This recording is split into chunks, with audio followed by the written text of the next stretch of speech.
Today, we're jumping right into something that's, well, it's complex, it's challenging, but it is absolutely essential: managing in a global environment. See, the thing is, it doesn't matter what you do anymore. Every manager has to think globally. Our world is just way more connected than it's ever been. So let me ask you something straight up. Are you ready to work internationally? And I mean really ready. Because that question, it's a lot bigger than it sounds.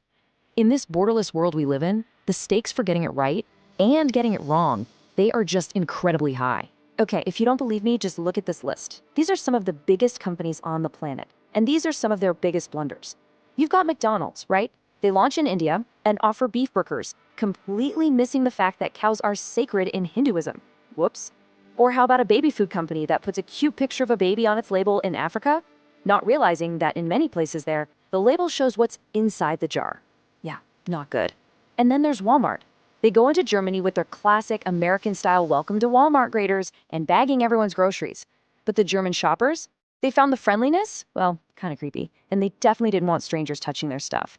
We're talking about mistakes that cost millions of dollars and just go to show how easy it is to get it completely wrong. So, what is going on here? Why is this so hard? Well, it all comes down to a new reality. We are living and working in a borderless world. The idea that you can just isolate your business from international forces, that's just not a thing anymore. It's impossible, whether you're a tiny startup or a massive corporation. And the engine driving all of this, it's a little thing called globalization. Now, it's super important to get this right. Globalization is not just about shipping containers and money. It's about the flow of everything. We're talking ideas, culture, information, you name it. It's all zipping across borders, making us completely interdependent. And that one simple fact has totally upended the game for managers. And if you want to see this shift in action, look no further than the Fortune Global 500 list. The change in just 10 years is, honestly, it's staggering. Back in 2009, the US dominated with 140 companies. China, they had just 37. Now, fast forward to 2019. The US is down to 121, and China has absolutely skyrocketed to 119. They're basically neck and neck. The entire global economic map is being redrawn, like, right now. Okay, so with all that change happening so fast, how on earth are you supposed to succeed? What's the secret? Well, it's not some fancy new strategy or a clever business technique. It's something much more fundamental. It's a total shift in how you see the world. You have got to develop a global mindset. So what does that even mean, a global mindset? Think of it like this. Instead of looking at the world through just one window, your own cultural window, you suddenly have the ability to see out of dozens of different windows at the same time. You can perceive and actually respond to all these different perspectives instead of being trapped by your own. It's all about appreciating and then influencing a world that is full of difference. Now, this global mindset isn't just some vague idea. You can actually break it down into three key parts. Think of it like a three-legged stool. First, you've got the cognitive dimension. That's the head part. You just have to know stuff about the global environment and how cultures are different. Then comes the psychological dimension. This is the hard part. It's about genuinely liking diversity, being okay with taking risks, and having the self-confidence to navigate the unknown. And the third leg is the social dimension, the hands part. This is your ability to actually reach out, connect, and build real, trusting relationships with people who are nothing like you. And believe me, there's a huge payoff to developing this. I love this quote from John Rice, a big shot at General Electric. He says that getting outside your home country literally makes you smarter about global issues. Why? Because it forces you to see the world through a totally different lens. And that skill, man, that is an absolutely invaluable asset for any leader today. All right, so we know we need this mindset, but how do we actually use it? Let's get practical. Let's open up the toolkit and figure out how to put this global mindset into practice. How do you actually crack the culture code? You know, the famous management guru Peter Drucker absolutely nailed it. He pointed out that the what of management, the basics like planning, organizing, leading, that stuff is the same no matter where you are in the world.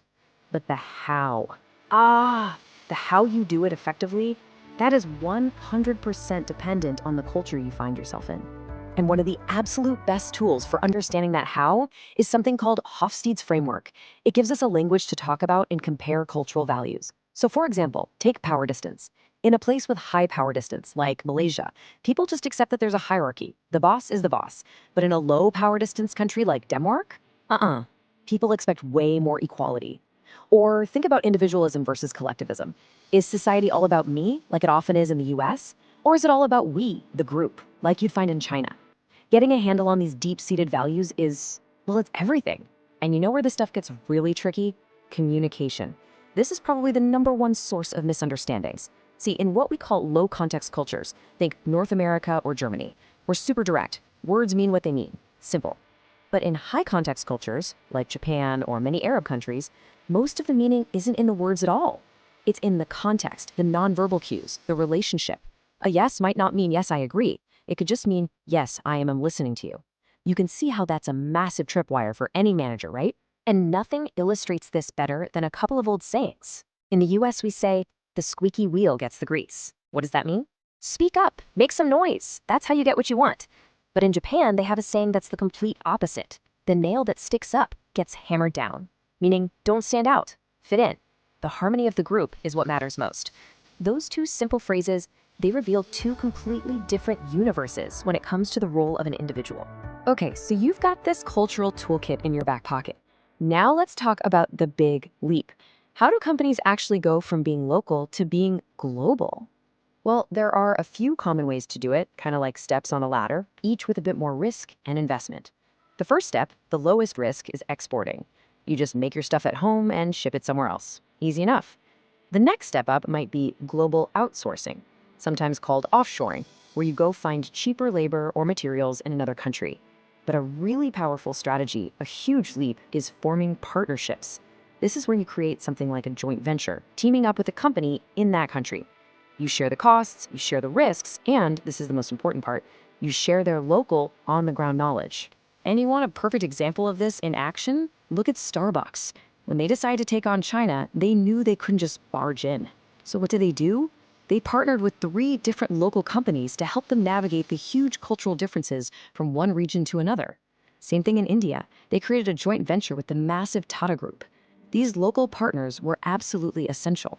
They were the key to getting everything right, from the store design and the menu all the way down to the nitty-gritty logistics. So let's bring it all home. What's the bottom line? We've seen that the world is pretty much borderless now. We've seen that success in this new world requires a whole new way of thinking, that global mindset. And we've seen that there are clear strategies to make that leap. So that leaves just one final question, and this one's for you to really think about. In a world where basically every business is a global business, what are you going to do to expand your own mindset so you can succeed?